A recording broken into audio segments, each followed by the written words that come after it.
всякого народа есть свой неповторимый наряд.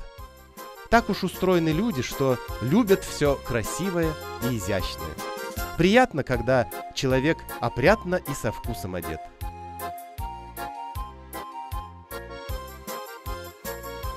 Чуваши еще издревле называли народом в серебряном одеянии. Свой наряд, помимо вышивки, они украшали серебряными монетами. Получалось, что на себе они носили целое состояние.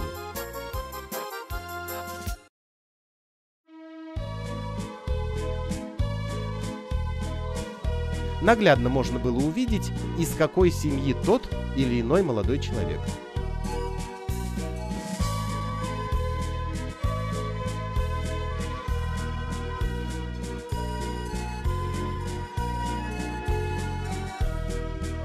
Вышивка или форма одежды указывали, из каких чувашей человек.